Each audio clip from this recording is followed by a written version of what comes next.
vou crescer e aprender como se nada. Olá, estamos de volta. Sejam bem-vindos a mais um episódio dos Seis Gatinhos em parceria aqui com Mais Expressão.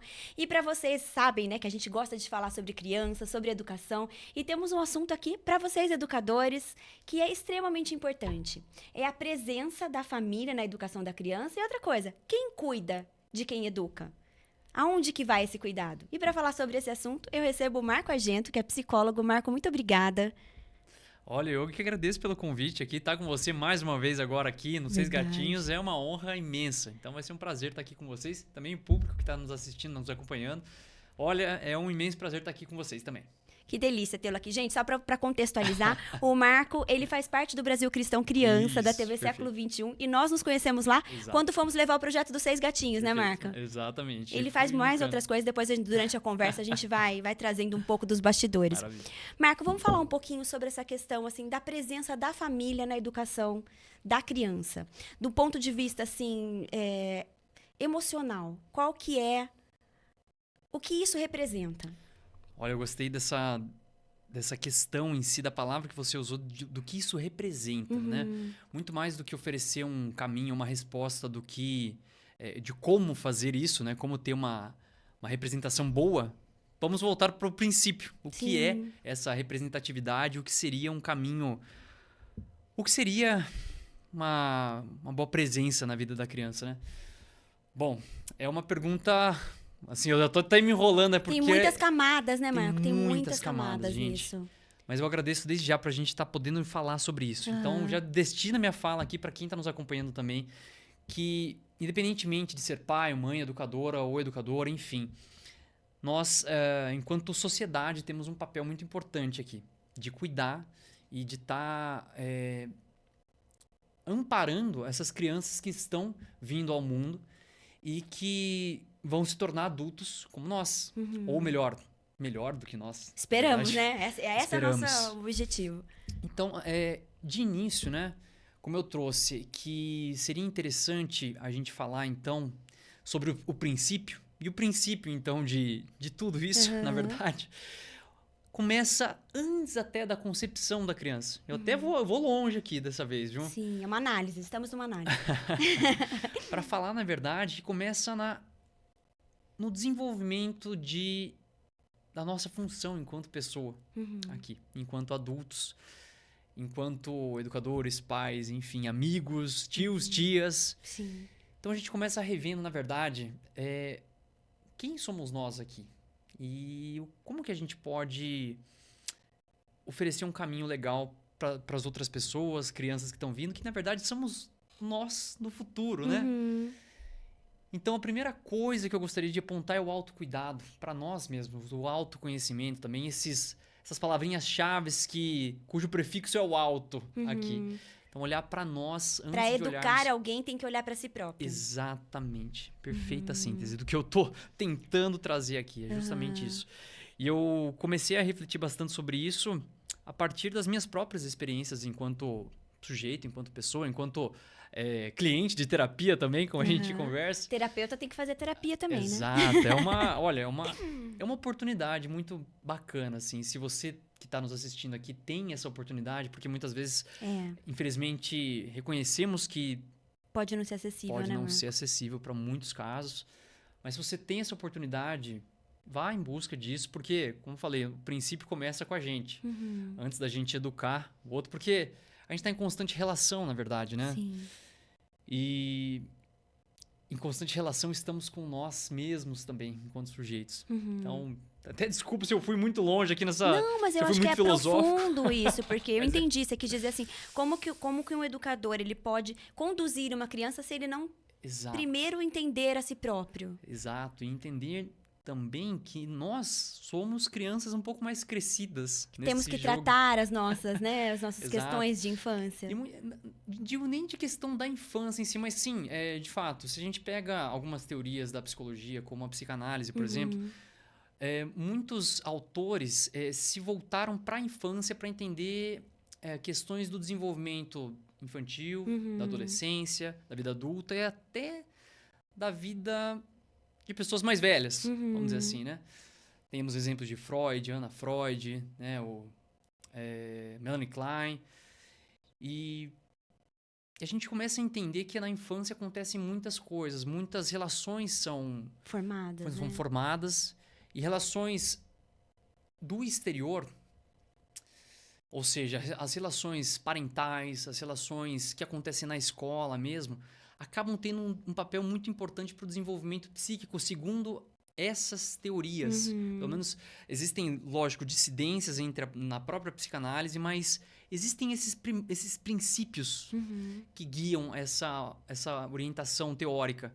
E a ideia de que as relações parentais e as relações sociais na época da infância são importantes para a concepção do sujeito, isso é um ponto, assim, quase que central nessas teorias. Então, mais uma vez, volto aqui para você que está nos ouvindo, nos assistindo, da importância, então, de olhar para esse círculo, de olhar para nós mesmos enquanto adultos, para a gente poder criar um ambiente bonito para o desenvolvimento saudável de uma criança. Sim, com Mais certeza. uma vez, e volto aqui para falar disso. Ô, Marco, e a gente vê, muitas vezes em redes sociais, por exemplo, aquela ideia de famílias perfeitas, a super mãe, o super pai, e às vezes a gente vê que no dia a dia você acaba deixando uma coisa, tô cansada, vou deixar fazer. Como que a gente pode lidar com essa questão de não somos super-heróis, mas que podemos buscar melhorar a cada dia? Olha, essa é uma questão muito importante, inclusive vai bem na mão do que eu estou dizendo, porque a minha fala pode dar até um certo susto e falar, meu Deus, então nós somos realmente 100% responsáveis pelo desenvolvimento da criança, então eu tenho que me policiar o tempo inteiro. De fato somos. E sim, realmente, existe uma responsabilidade.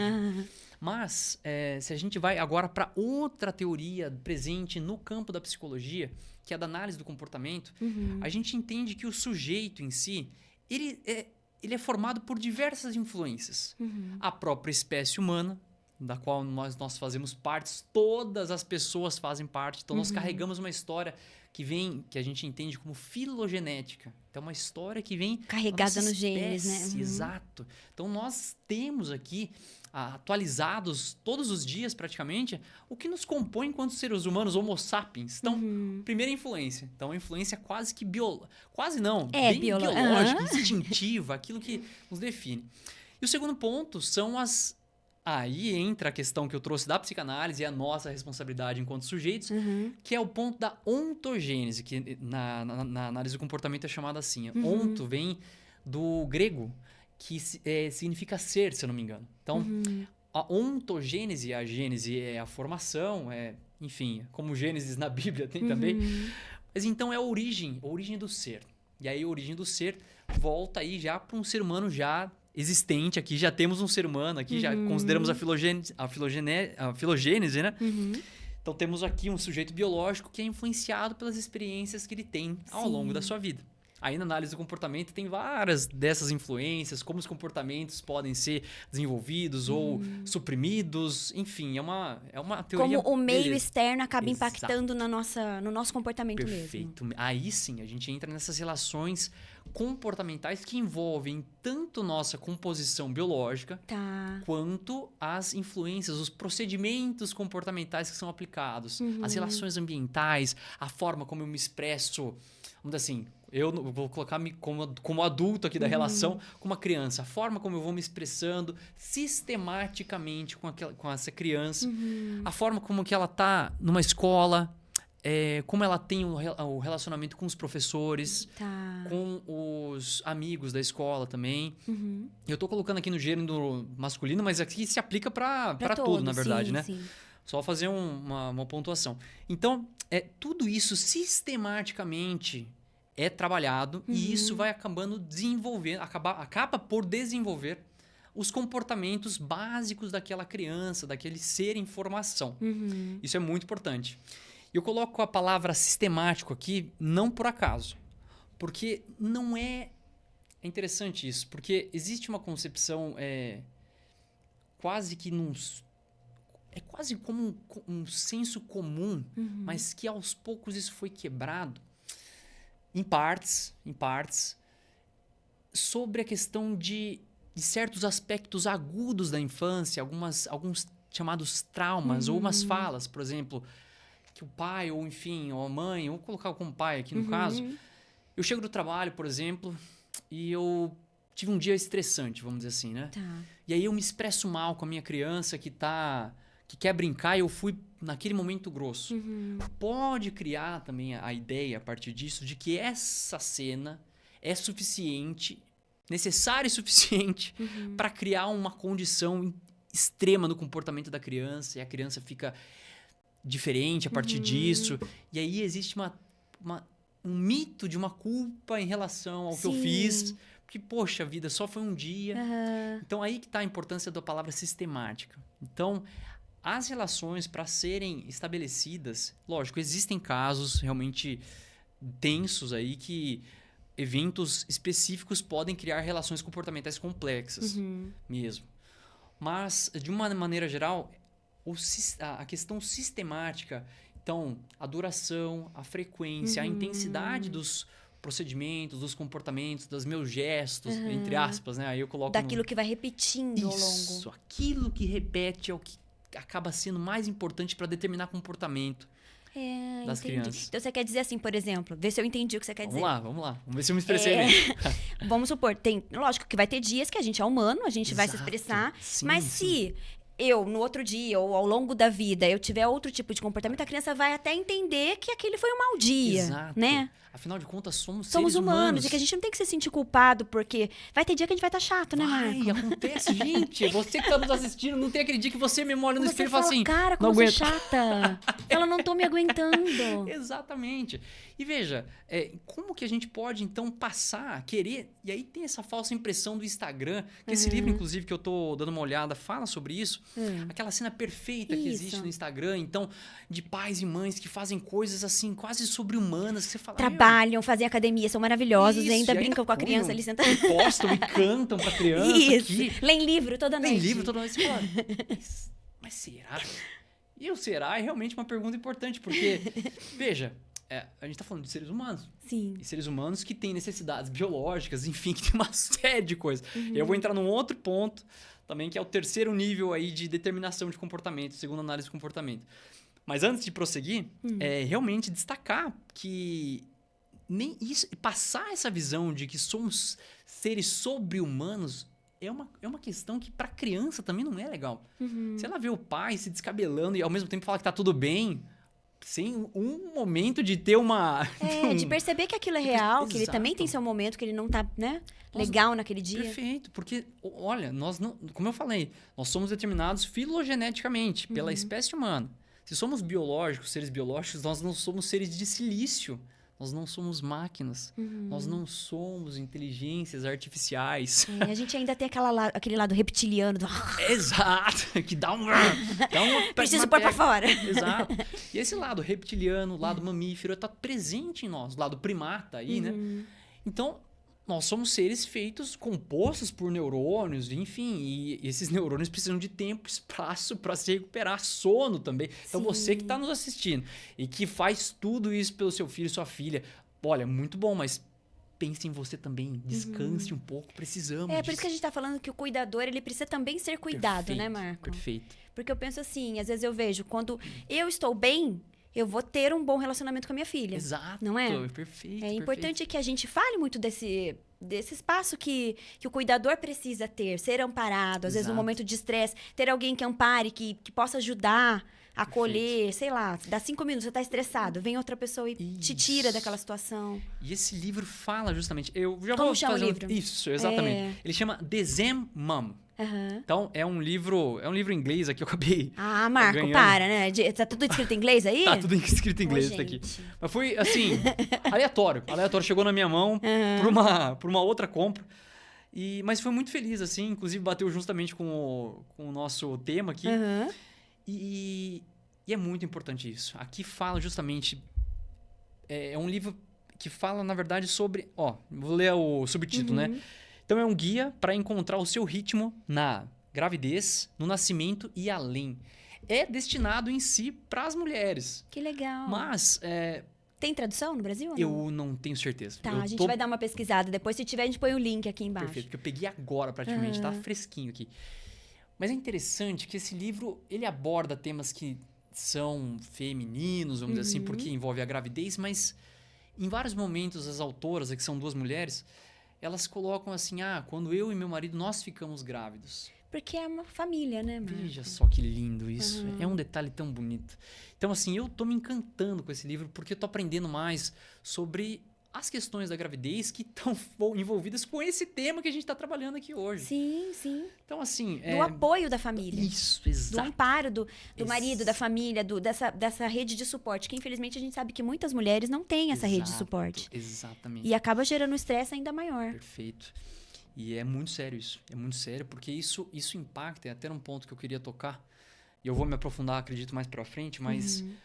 A forma como a gravidez é planejada, a forma como a concepção ocorre e o desenvolvimento a partir disso também ocorre, né? Tanto do feto quanto da criança, é muito influenciado pela questão ambiental e de como nós estamos também. Isso envolve alimentação, atividade física, que é uma série de coisas que vão... Uma série de variáveis, vamos dizer assim, que vão influenciar no desenvolvimento até cerebral e, enfim, corporal da criança, né? E isso aí envolve questões psicológicas, envolve questões sociais, mas que esse livro fala, até a parte que eu li, da importância de ser toda uma questão planejada. Tá. E assim, e planejamento da rede de amparo. Planejamento de todas as pessoas ao redor. Para ter uma gravidez planejada mesmo, para ser vivenciada na sua integridade mesmo.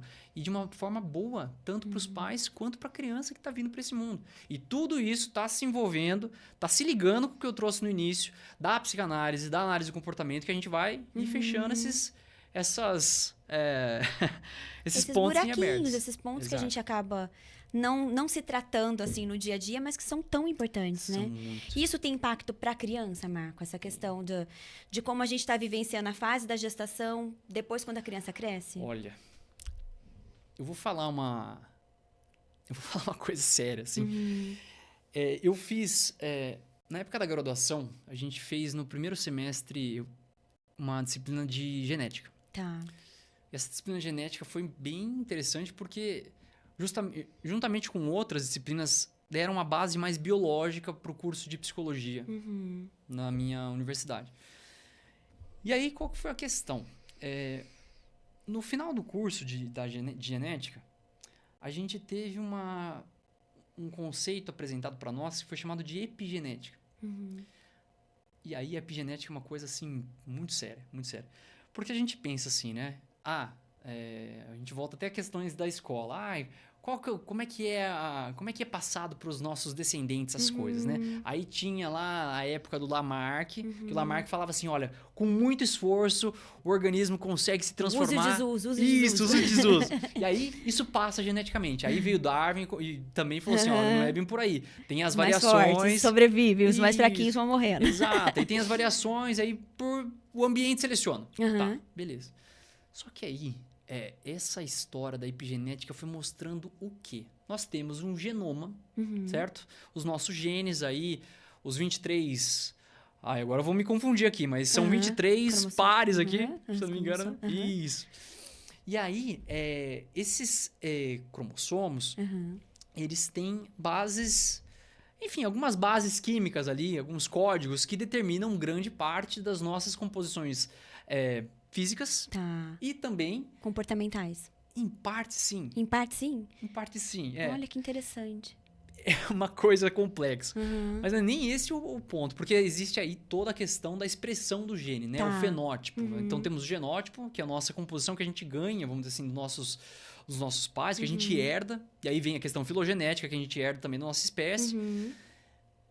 E aí a gente tem a expressão genética, que vai ser o fenótipo, que vai depender do clima, de todas as condições que a gente apresenta. Que você vive. Que eu vivo. Enquanto um sujeito que nasceu. Perfeito. Só que aí tem um ponto nessa história, que começou a cruzar começou a chocar algumas coisas. Porque a epigenética, eu não sou o detentor do conhecimento da epigenética, nem muito menos de outras matérias. Mas o que eu me arrisco a dizer, o que eu me lembro, é que a epigenética, então ela... O que significa epigenética? Esse epi é de um prefixo grego que significa acima ou sobre. Então, tá acima da genética. Mas como assim acima da genética, né? Acima porque existem, então, algumas algumas substâncias químicas, alguns... Eu não sei dizer o nome do composto, mas é CH3. Tá. Que fica... É um metilase, eu não lembro exatamente qual que é o nome disso. Mas eles são uma série de Componentes, componentes composições. isso, que ficam próximos à nossa sequência genética. Tá. E eles ativam ou desativam certos genes. Só que eles não estão presentes no genoma. Eles estão presentes num outro nível de genética, vamos dizer assim. E aí que tá. Essas alterações epigenéticas, esses componentes químicos, eles são capazes, como eu falei, de alterar genes. De alterar genes não, mas de ativar Ou não, ativar a ou expressão não. genética. E essas alterações são promovidas em partes, se eu não me engano, por fatores ambientais. Sim. Você sabe que você tá falando isso? Me veio um documentário que eu assisti. Perfeito. Que ele chama O Gene da Maldade, chamava. Eles pegaram vamos lá. pessoas que fizeram testes aleatórios, pessoas violentas, pessoas não violentas, Certo, um certo. grupo lá, um estudo. E dentro desse estudo, eles fizeram um teste genético para ver quem tinha esse gene da maldade. Certo, certo. E algumas pessoas tinham o gene, detectou, mas eles eram pessoas super dóceis, nunca tinham isso. brigado nem nada. Alguns outros que tinham convivido num meio social mais agressivo tinham desenvolvido isso e também tinham esse fator. Então, assim, o que ele quis dizer é que se você tem esse gene, mas você não é exposto a um ambiente agressivo, Obrigado. você não É vem isso. desenvolver. É isso? É isso, Entendi. exatamente. Então, assim, a gente traz essa característica conosco. Exato. Mas vai depender muito do como a gente vive. Perfeito. É Exatamente. isso. Gente, exatamente. esse documentário eu nunca mais esqueci porque eu achei tão interessante. E é muito sério isso. Muito Porque mostra sério. o papel do ambiente, mostra o papel, mais uma vez, de nós, É. enquanto adultos, aqui na expressão expressão genética de diversas condições, vamos dizer assim. Porque o que acontece? Voltando um pouco, né, só para a questão teórica da epigenética, para eu voltar para esse ponto da Tá. implicação disso.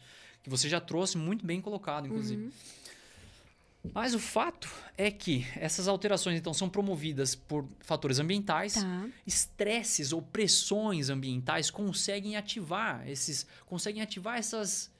válvulas, vamos dizer assim. É como Tá.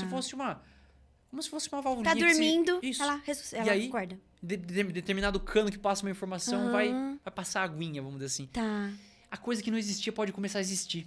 Sim. E esse é um ponto. Complicado. Que começaram a fazer alguns estudos, e aí eu precisaria estar com esses artigos em mãos para poder falar. Mas começaram a perceber que essas alterações epigenéticas, então, em grupos de pessoas, por exemplo, de descendentes de pessoas do Holocausto, algumas pessoas tinham alguns traços comportamentais, algumas aversões que não eram muito bem explicadas na história de vida, na ontogênese da pessoa. E começaram a ver que essas pessoas tinham... Herdado isso de gerações? É? O susto foi quando começaram a perceber isso.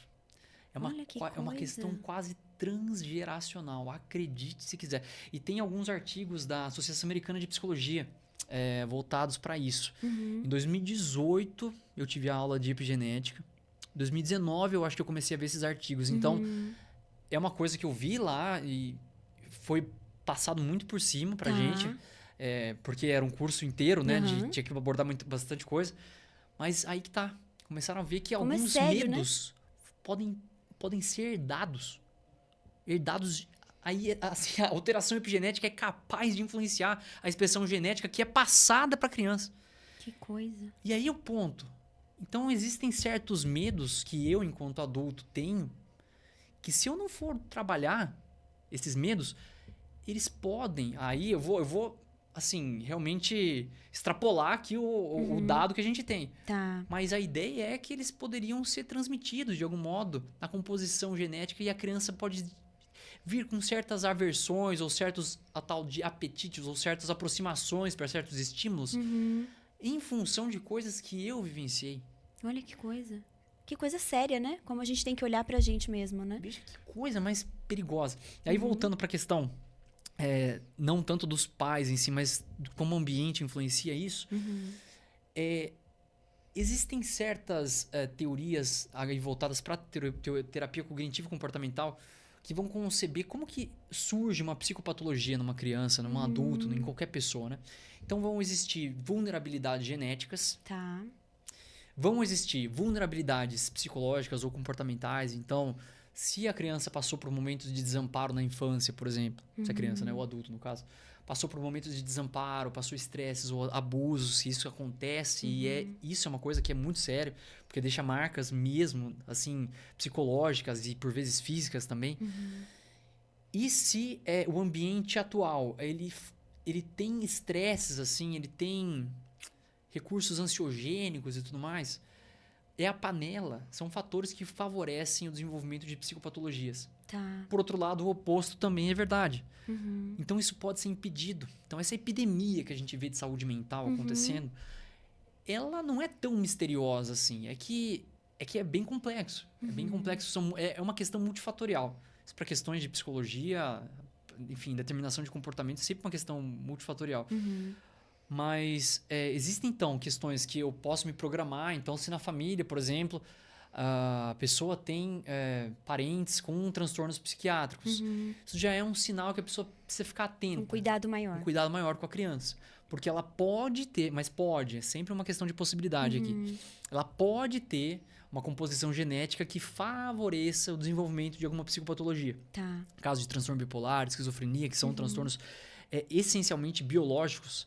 Psicopatia também, Marco, não? É um conceito complexo, assim, a né? psicopatia. Eu não sei te afirmar. Aí eu Tá. precisaria estudar mais.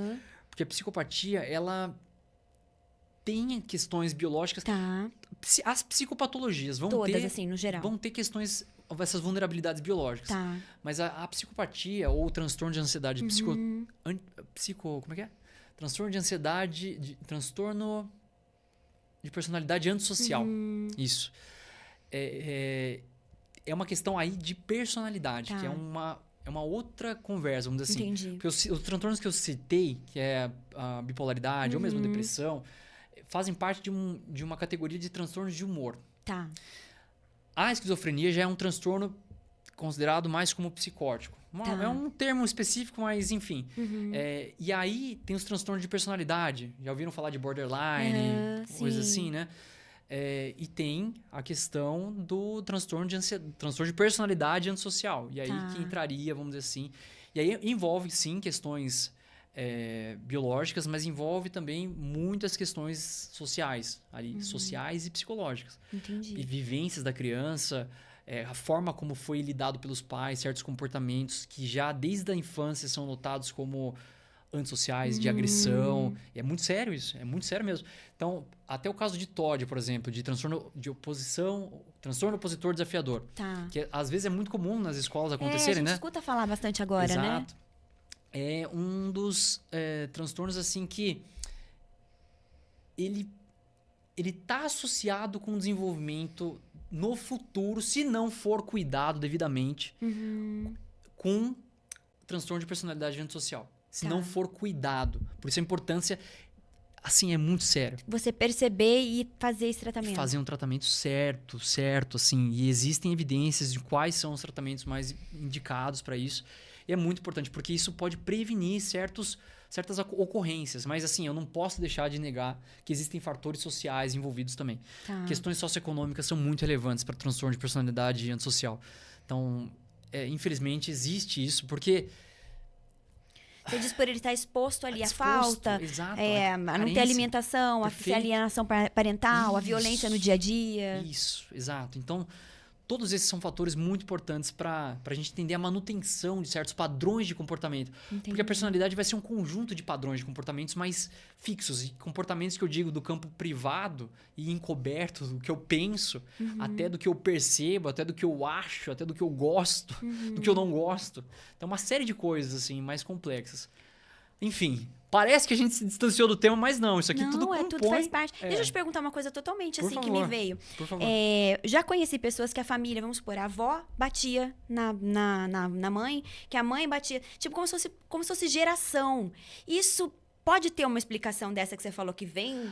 Ou você acha que é mais comportamental, Marco? E Perfeito. como a gente quebra isso, né? Como a gente ajuda a quebrar isso. Eu acho muito interessante isso. Podem ter... Eu acho que cada caso deve ser analisado sob as suas Especificamente. próprias condições. Porque Tá. apesar de, vamos dizer assim, vamos trabalhar no próprio conceito de fenótipo e genótipo, né? Apesar do fenótipo ser muito parecido, né? Então, no caso, você está me dizendo que em várias Bisavó, famílias... avó, sabe? Que vai Isso. geração em geração. E aí a gente pega... Eu vou colocar o fenótipo, no caso, esse comportamento agressivo, né? Tá. Então, a gente observa, nesse caso que você me relatou, mas em outro caso, então a gente está observando uma expressão... Tá. Pegamos esse exemplo, mas Isso. pode ser para vários. Exato. Tá. O fenótipo é uma coisa, mas o genótipo que determina os determinantes do comportamento que a gente está vendo, que é a agressividade na família, tem diversas condições que podem estar colaborando tanto para a gênese quanto para a manutenção desse tipo de comportamento. Tá. Pode quebrar, Marco, isso? Pode, com certeza, com certeza. Se é uma coisa que a psicologia, enquanto ciência psicológica, contribuiu, eu acho, em grande parte, devido à psicologia clínica e aí as diversas orientações oriundas disso, é que é possível quebrar esses padrões. Então, assim, nós não nascemos condenados aos nossos genes, ou muito menos aos nossos ambientes que nós fomos criados. A mudança é possível. Se você que está aqui assistindo passou ou passa por dificuldades e olha às vezes e fala, poxa, eu não quero reproduzir isso, mas eu não sei como. Saiba que tem como. Tem como você não reproduzir isso. Mas o primeiro passo, talvez, se for um caso mais sério, é sim ter um apoio psicológico. Um apoio psicológico, se necessário, apoio psiquiátrico também. E romper com esse mito da psiquiatria, de que está desassociado da psicologia, que é coisa para louco e tudo mais. Ah, isso é muito Foi-se o sério, tempo. é verdade. Ainda foi-se bem o que a gente tempo. está mudando nisso, né, Marco? Exato, exato. É um Muito. processo. E eu agradeço até as redes sociais, por isso, os influenciadores Por que abrem o trazerem. jogo. Assim, e é muito importante. Mas é engraçado que a gente estava conversando e eu falei pro Marco que quando eu tinha uns 28 anos, estavam muitas transformações na minha vida, eu tive uma crise de ansiedade. E até então eu era aquela pessoa extremamente controlada. Imagina, eu de jeito nenhum. Exato. E eu fiquei tão assim ansiosa que eu não dormia. Sim, Tinha alguns fatores assim que eu comecei a ficar muito ruim. Daí eu falei, eu vou no psiquiatra. No dia que a psiquiatra virou a listinha e falou, olha, você vai ter que tomar esse remédio, eu comecei a chorar na frente dela. Não parava mais de chorar. Falei, como assim? Eu, Flávia, super equilibrada e normal, vou ter que tomar um remédio de louca, né? Exato, Porque exato. até então, o que eu pensava? Daí eu lembro que ela virou pra mim e ela falou assim, um diabético, toma remédio pra diabetes? É uma boa analogia. Um cardíaco, não toma remédio? Se você tá tendo, você precisa ser medicado. E eu acho que isso é uma coisa muito importante, a gente Exato. quebrar esses estigmas, porque você tá precisando de ajuda. Se você não entrar com alguma coisa, nem que seja ali naquele momento, e depois você fazer um tratamento com terapia, não é verdade, Exato. Marco? São intervenções que, olha, e a psiquiatria é muito mais anterior à psicologia. E assim, eu até entendo qual que é o receio, sabe? Porque a história da psiquiatria, tem um livro muito interessante, inclusive, chama A História Não Contada da Psiquiatria. É uma história marcada por... A questão...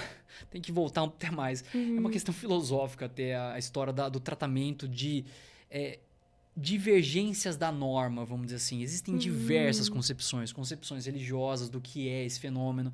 Concepções biológicas do que é esse fenômeno, como a gente está conversando aqui, de epigenética, enfim.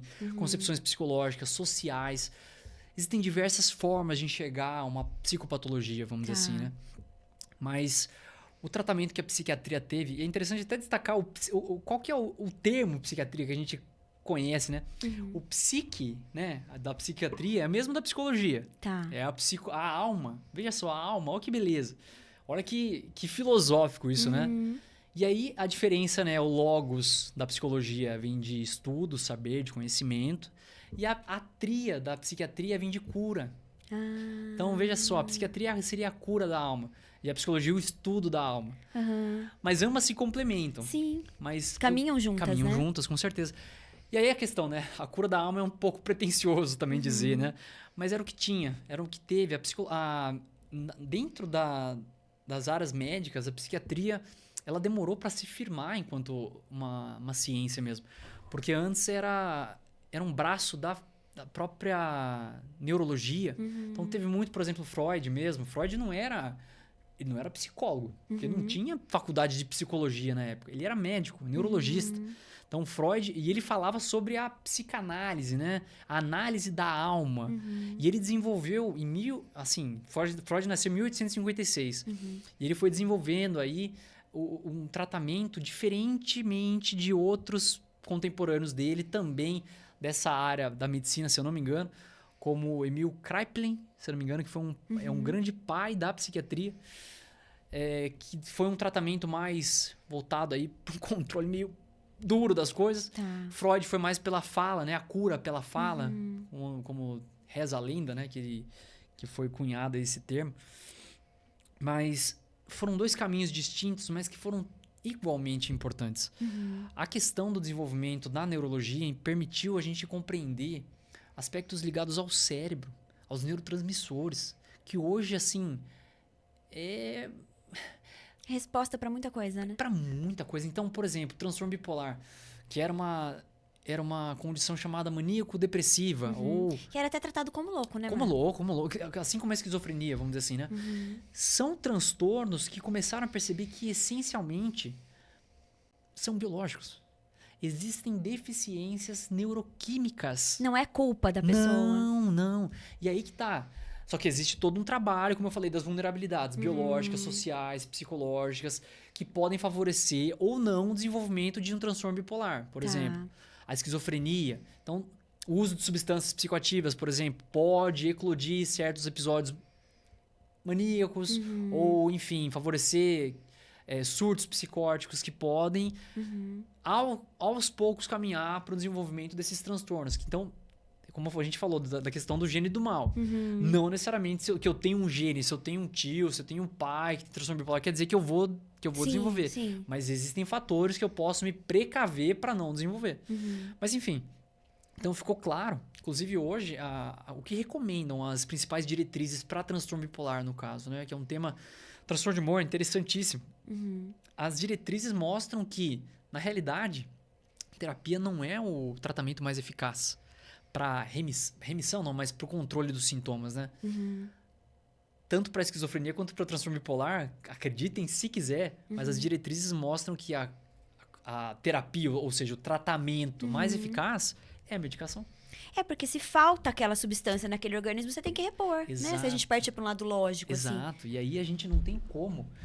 Por mais que eu adore a psicologia, eu gosto, mas eu não posso colocá-la também como a salvadora da pátria e negar o lado da psiquiatria. Então, e negar a importância de remédios para controlar questões que são químicas, que são da filogênese, que são genéticas, que são biológicas. Então, não tem como. Sim. Tem que ser um trabalho em conjunto. Tem que ser.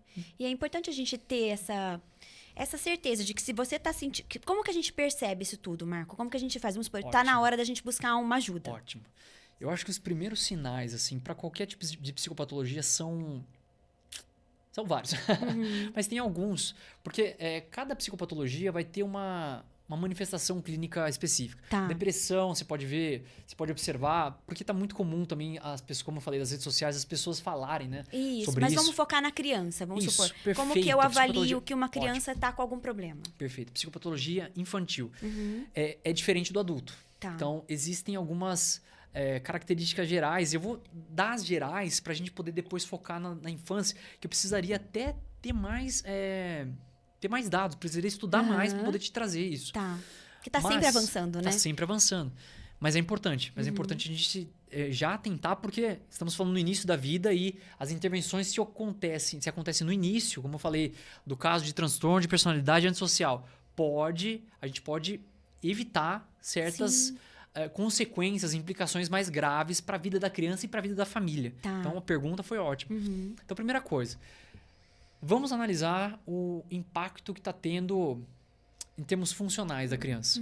Criança não é adulto, criança não trabalha em condições legais, em Sim. condições O que legais. deveria ser, né? Exato, legais eu digo até do legal de jurídico Sim, mesmo, sim. né? Criança não trabalha. Então, o que é um aspecto funcional? Comprometimento das funções dela na vida. No lazer, lazer não, mas No dia a dia, na no rotina dia. dela. Isso, perfeito. Tá. Perfeito. A rotina. O lazer é outro ponto. Então, vê se ela está desempenhando as funções. Ok. Tá. Ela está na escola, ela está conseguindo fazer as tarefas, está tendo alguma dificuldade maior ou não? O que está acontecendo? Tem notado umas mudanças específicas no comportamento dela que estão levando a consequências desagradáveis na escola? Por exemplo, na família, tá vendo se está tendo uma mudança de comportamento, se ela está diferente?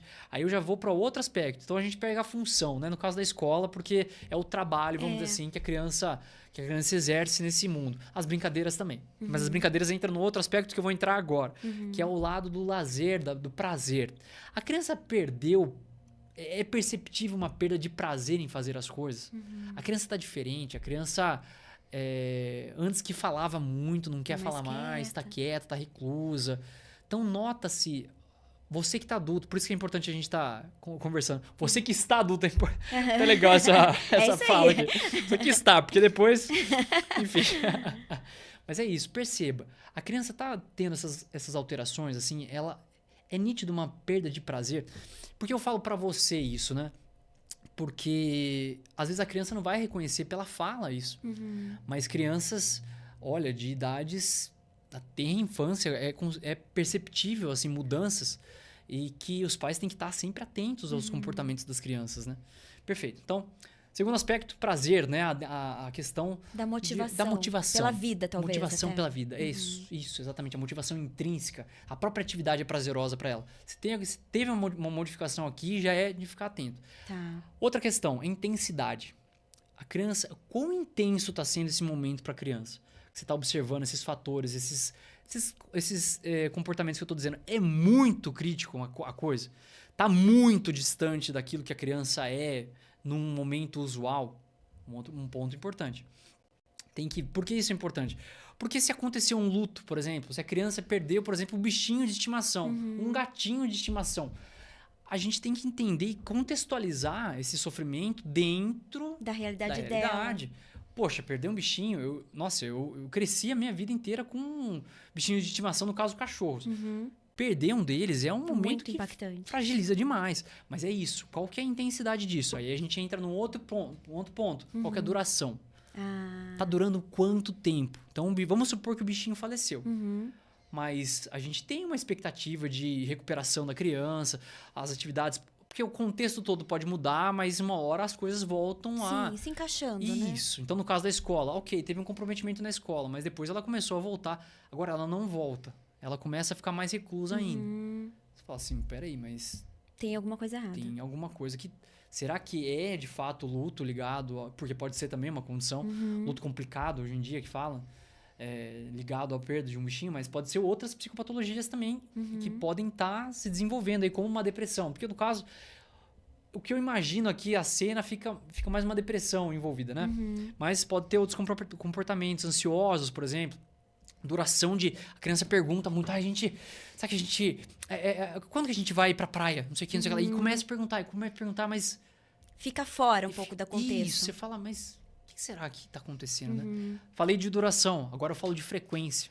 Então, perfeito. Tô gerando esse comportamento, vamos dizer assim, uma ansiedade. Um transtorno de ansiedade que é sério, que pode estar acontecendo também. A criança fica muito preocupada e começa a falar de repente, meu cabelo. Mas será que... Como é que tá meu cabelo? E começa a se arrumar várias vezes e não quer ir pra escola. Você fala, mas o que tá acontecendo? Né? Então, frequência, duração, intensidade, comprometimento funcional, prazer. Já estamos descrevendo 5 coisas para ficar assim, atentos. Exatamente. Porque é o prenúncio, pode ser o prenúncio de muita coisa. E aí, deixa eu ver se tem mais algum aspecto importante aqui. A questão das relações sociais, né? Você tá cada vez mais fechado, vivendo no mundinho. Vivendo no mundo. Por esses comportamentos, a criança ficou... Até foi afastada. Assim, as crianças começaram a se afastar dela. Porque a gente pensa, né? Pode ser uma questão comportamental, pode ser uma questão que... existe bullying também, então não dá pra negar isso. Às vezes realmente tá acontecendo uma coisa mais séria que a escola precisa intervir. Então, assim, não é só os pais, é uma questão... Toda uma estrutura. Toda uma estrutura. Quando a gente fala de criança, todo mundo que é adulto tem que estar envolvido nisso. Então, não tô falando necessariamente para pais, mas responsáveis, pode ser os avós, tios, amigos, vizinhos, educadores, enfim. Até quem tá limpando a escola, que pode... Percebeu alguma Exato, coisa, é uma né? fonte de informação riquíssima. Porque a criança tá sob cuidado. Meu Deus, tá sob cuidado de adultos. E tem que estar. Atento. A gente até coloca... Isso tá no ECA, se eu não me engano, né? Então, assim... O Estatuto da Criança e do Adolescente. Adolescente também, isso vale? Sim. Então, assim, somos responsáveis por essas crianças. A gente tem que estar realmente atento a isso, né?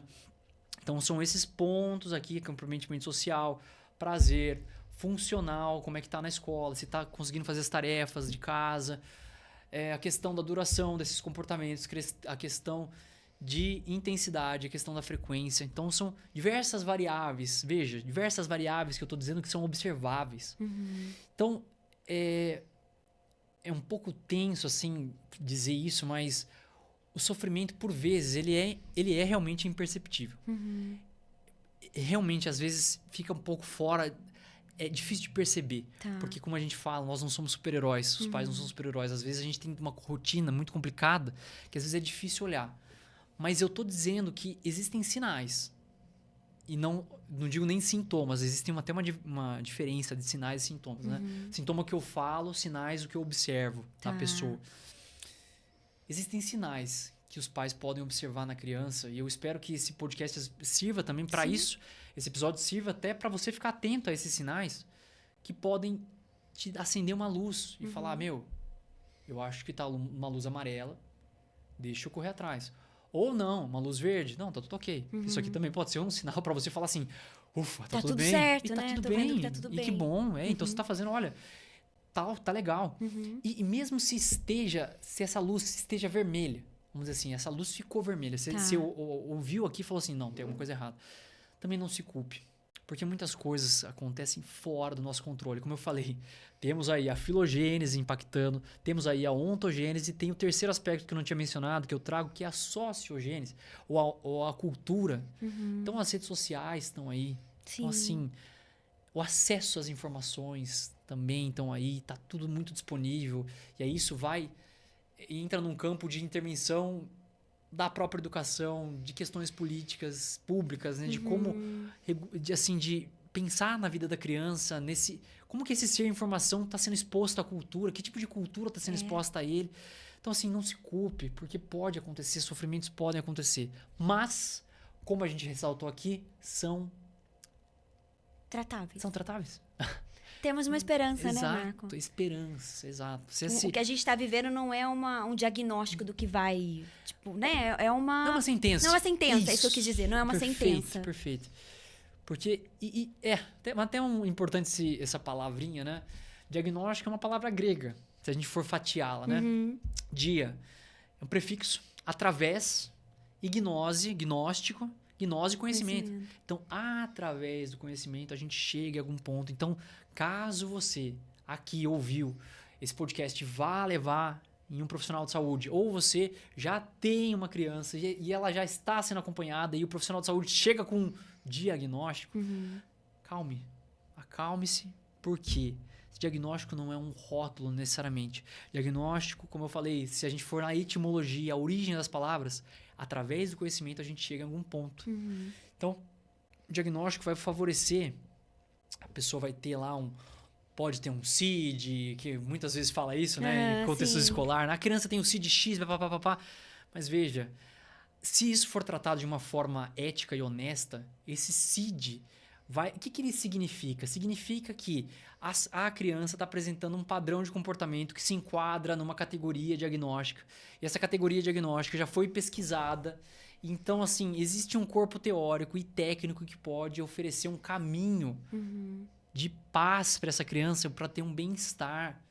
Existem quadros que são mais crônicos, questões de desenvolvimento, mas existem outros que são transtornos de humor, por exemplo, alguns transtornos de ansiedade, que são de personalidade também, personalidade às vezes, que são assim super tratáveis. Na verdade, tudo é super tratável hoje em dia, gente. A gente não está mais no século XIX, Ainda bem que os estudos têm mostrado isso pra gente, né, Marco? Porque o cérebro está sempre se transformando ali, a gente pode quebrar com essas sentenças. Nossa, e ainda mais na infância, gente, porque o cérebro é muito plástico também. Tem esse conceito de neuroplasticidade cerebral. Então, assim, as influências que a gente pode estar apresentando para a criança podem alterar rumos.